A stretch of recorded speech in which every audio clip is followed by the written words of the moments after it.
Welcome to the Ave Podcast with Cal C on South Shiraz Radio.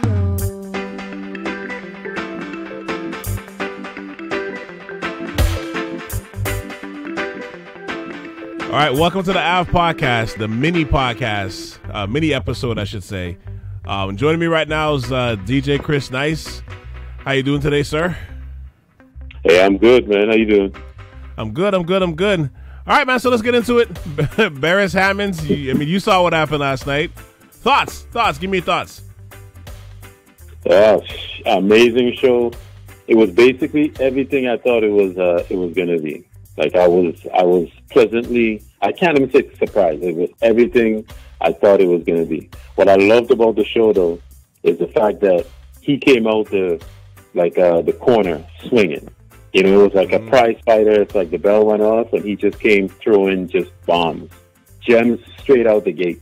I was beating my couch within, like, the first song. Just bombs being thrown at you. I love that. He came out, like, with aggressive. He just wasn't holding back. I thought it wasn't that great. No, I'm just joking. Honestly, it was amazing. Like, it was a great show. First of all, I mean, and this speaks to something I'm going to mention in a moment, but he sounded amazing. He really sounded like he sounded like nothing has changed. His voice is still so smooth and powerful. That was awesome to watch. And I think the other part that was kind of hitting home for me was just, man, that was needed. Like, it was so needed, man. Like, I remember we were talking yesterday, but it's kind of like you really miss, going to a concert right now, during these times. And I mean, until everything clears up, this is the type of things we're gonna have to experience. But man, like, just his song, the songs, the content, the love energy that he was providing last night, man, it was needed. It was definitely needed.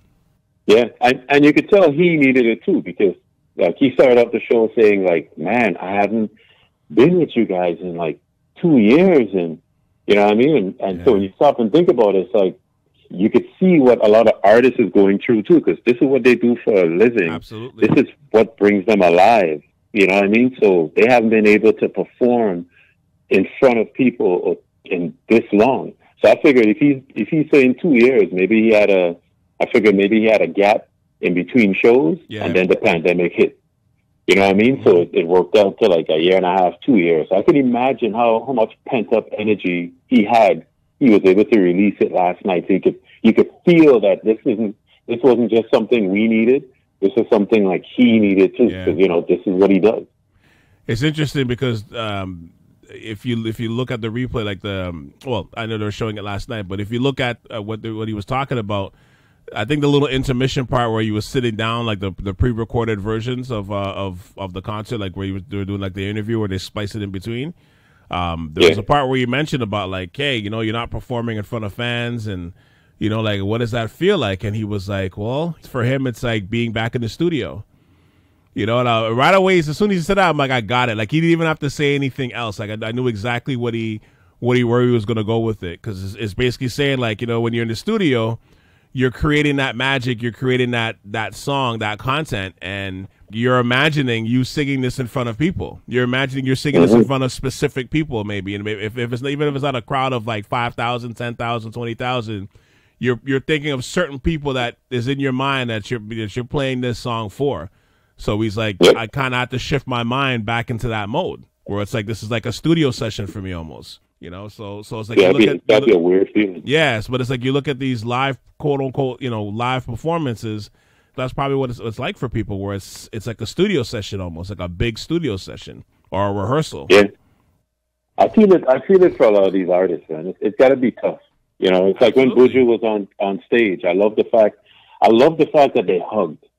Like, that to me was special. Like, when they something as simple as a hug was so special last night, because the vibe and everything was so right.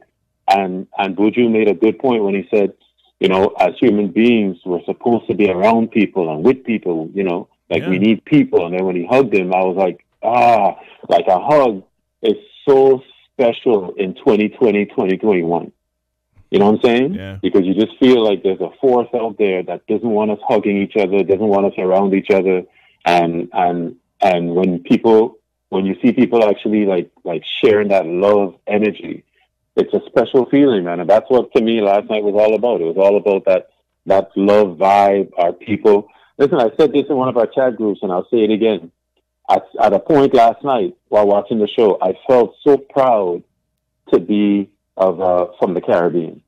You know, I felt so proud to be, you know, like born in the Caribbean, and it's like being a part of that culture is a privilege, man. And that's what that felt like last night. Like you're a part of something that's just special. You know what I mean? And you instantly get it. Like it's a part of you. It's a part of the the DNA of being West Indian. So you get it. Yeah. You know, it's like you saw a moment. You know what I mean? Like that was a moment.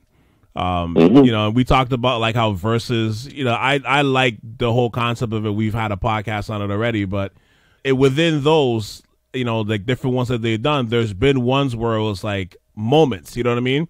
So like when DJ Premier and RZA did it, that was a moment. When, you know, Erykah Badu and Jill Scott did theirs, that was a moment. You know, when Beatty Man and Bounty did theirs, that was a moment. Like there's certain ones where it's like, yeah, like you feel, you know, like man, you feel like you're watching something. You could say historic, but you feel like you're watching something you're glad you're a part of it. You're glad you didn't miss it, and that's, I mean, I think powerful. I think that was a thing that kind of resonates with you a little bit last night too, where it's just you felt like you were definitely a part of something. Like you're glad you were like taking part of it. Yeah.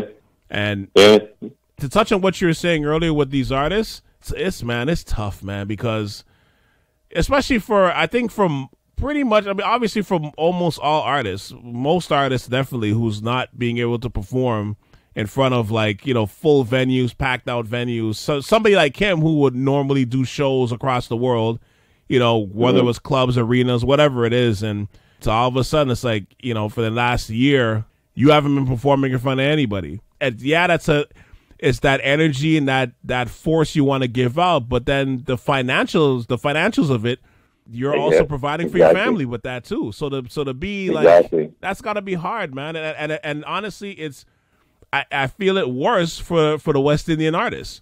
Like I feel it worse for the West Indian artists because you can't, like, you know, we've had this discussion where you can't, as a soca artist, you can't go now and you blew up on the scene for Carnival, and now you're taking those songs that you made for Carnival and traveling all over the world for the next 6 to 8 months, you know, playing this song over and over, performing this song, you know, to Toronto, Miami, New York, London, wherever, you know what I mean?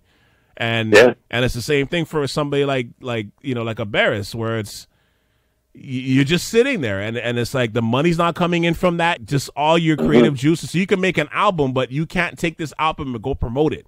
It's tough, man. It's tough what they're going through right now. Yeah, it's hard because to add to your point, like going back to soca real quick, I remember the winner of the 2020 Soca Monarch, young kid, college boy Jesse, first time winner. Now, usually when you're in the Soca Monarch, you're touring the world for at least, you know, that calendar year. And right after you won it in February, March, the world just stopped. So I felt like, you know, I felt sorry for the kid. You win something this big and that's it. You're done. You know, you got to be shelved. The only way people can hear your stuff is like on radio or if you do something online. You know, so a guy, again, somebody like Beres, like you're right. Like it's gotta be hard, man. You know, you miss being around people. Like they need people. You know, like this is what they do. And there's gonna be some shows like when things open back up. There's gonna be some shows where, and I mean, I can probably speak for probably most genres, not even just this, but you're going to see artists like come on stage and either they're going to give a super crazy performance and just wild out, or there's going to be a moment in the concert where they'll break down and start crying, you know, because they're like, I can see it. You know, so it's like, I wouldn't be surprised if you see a lot of that once the world opens back up. Yeah. Like, you know, for an artist, you know, especially like, you know, you're doing this stuff, you need a crowd, man. You need people out there. You need to share that experience, share your music, but then you also need that love bounce back to you. It doesn't that's the way it works. And it's funny you said that with artists break down and cry, because a DJ friend of mine said last night that how while watching the Beres concert, he said at one point he almost broke down. And he's like, it's just like, this is how we're going to see our artists. Like, we could only like sit back and watch them online. And me personally, I'm getting tired of that whole virtual thing, because my fear of the whole virtual thing is I don't want us to get comfortable. Like, where this is where we're going to be watching shows from now on. I'm a people person, and what's making me nervous with this thing is I'm feeling like people are getting too comfortable with this whole virtual thing.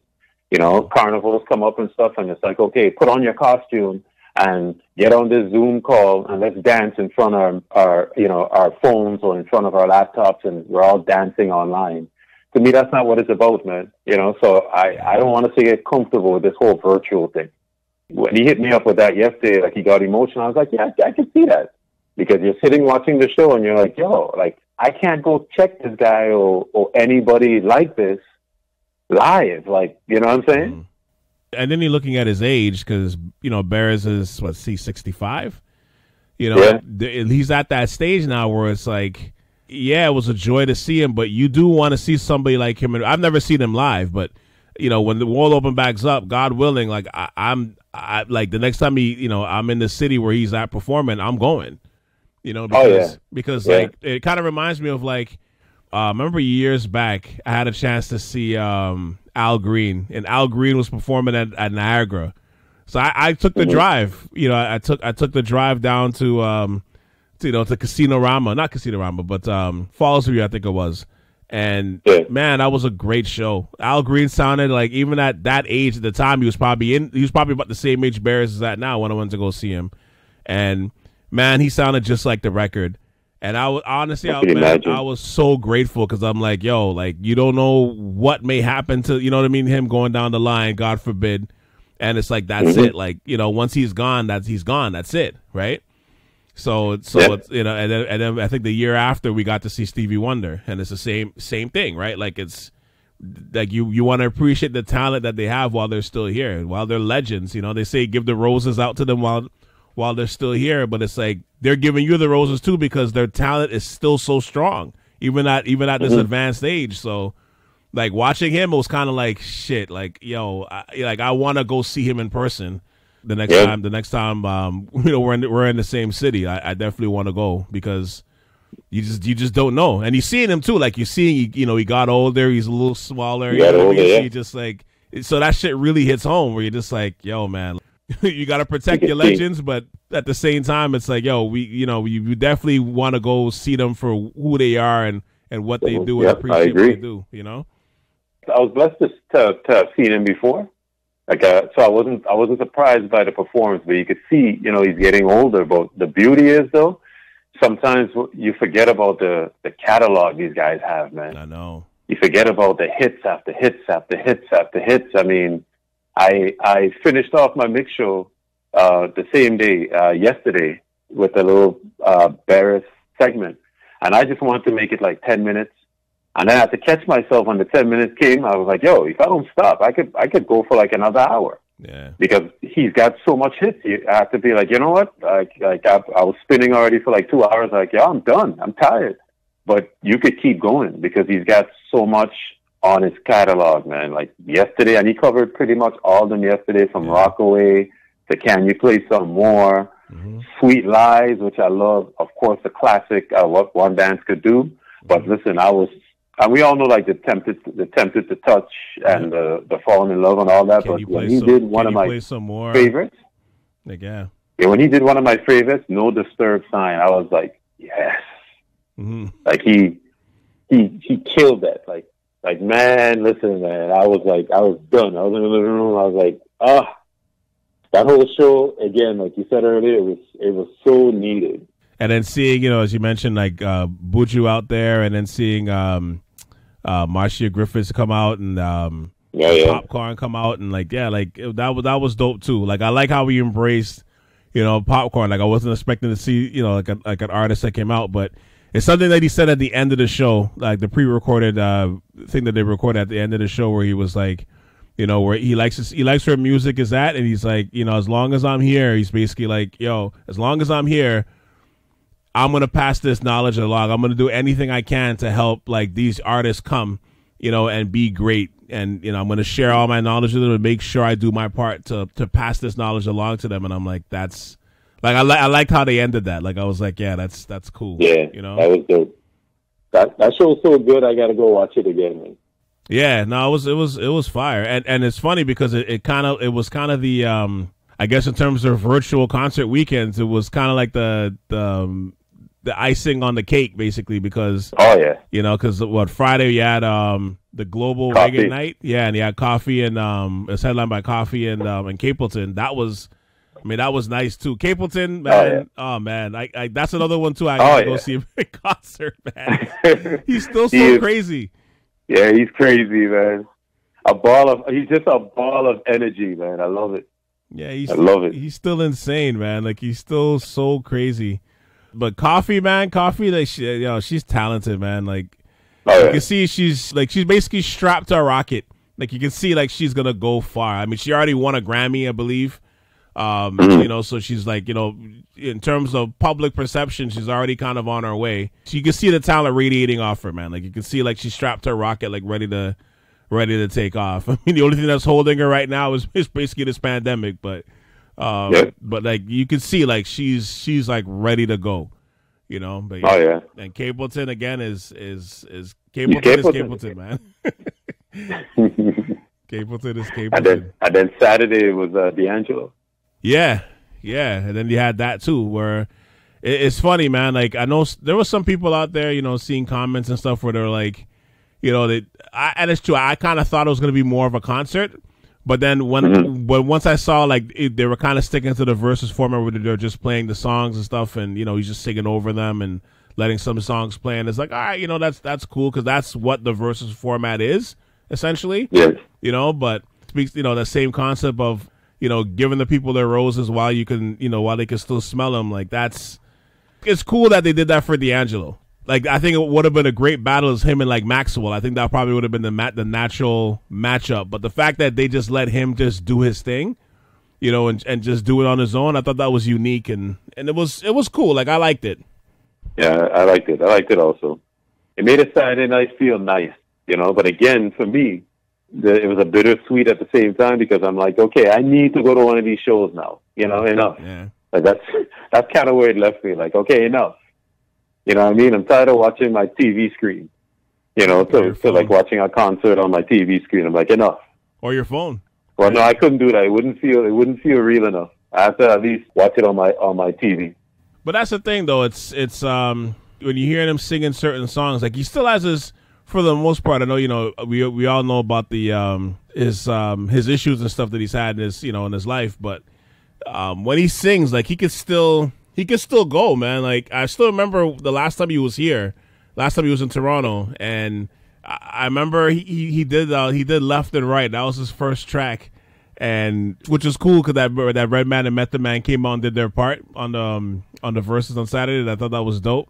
Then that was a cool moment too that he had with her when she came on, and he was basically like, yo, like, I love your talent. And she's like, oh my gosh, like, yo, this is like, you say that to me is a dream. Like, that was cool. But I remember going back to that concert. I remember when he was singing Left and Right, and I still remember where everybody was kind of waiting for him to kind of hit that high note in that song. So it's like, as he was singing, you're like, okay, cool. And then the moment he sang the high note, everybody just went like, oh. So you knew from there it was going to be like a great show. To speak to what you're saying, it's like, yeah, you want moments like that again. That's why when people say like, yo, this is what it's going to be, and going forward, like, like, get used to this because this is what concerts are going to be going forward. It's like, I don't believe that. I think there's too many people out there that can't wait to, we're having this conversation about like going to see a show again. There's too many people out there that I know personally that are like, man, if you're going, I'm going with you.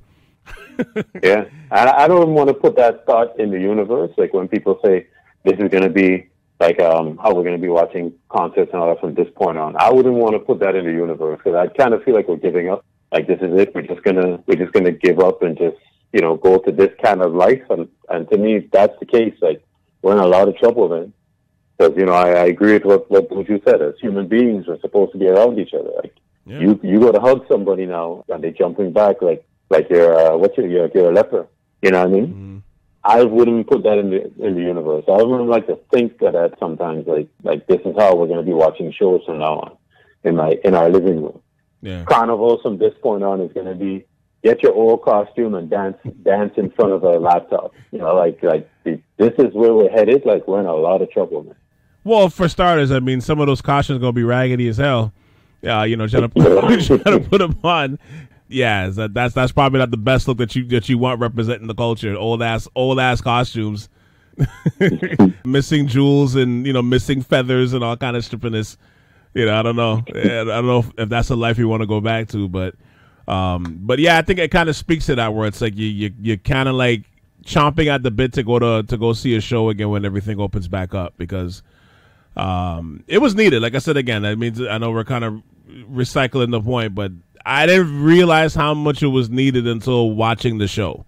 Okay, because we've seen all these virtual performances and stuff, and it's been cool. But like I said, there's some performances where it's a moment, and that yesterday was a moment. And look, I think it broke the live stream, for concerts on YouTube last night. Right, it was over. I think great. They were averaging like over 105,000 on VP's YouTube channel, and like that's seen in over 40 countries. Like that's.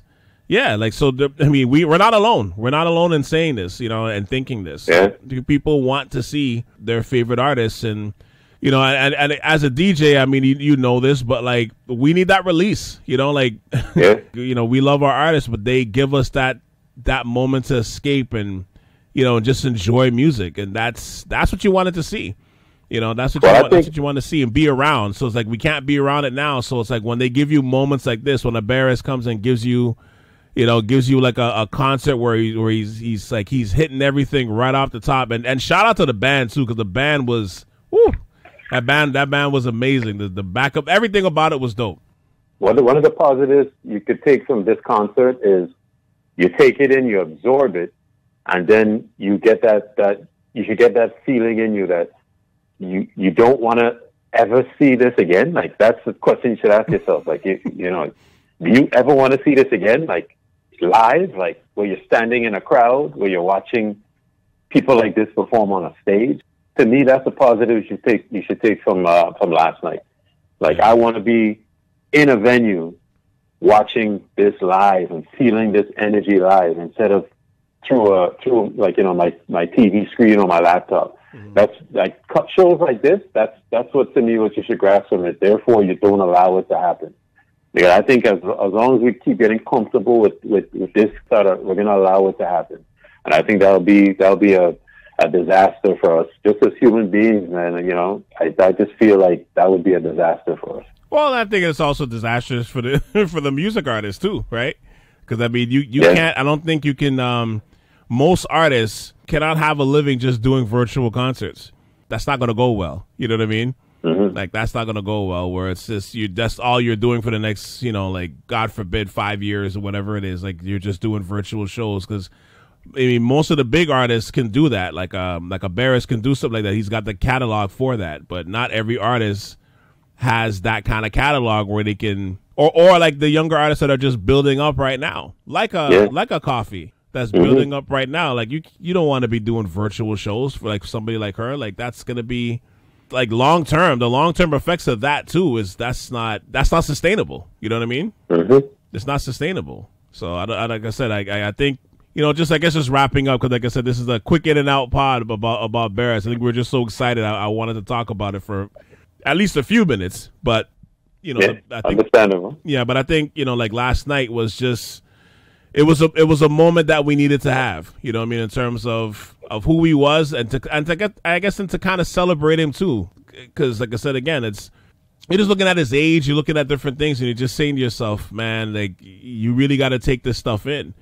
God forbid something happens to him. It's like, geez, you're never hearing Beres again.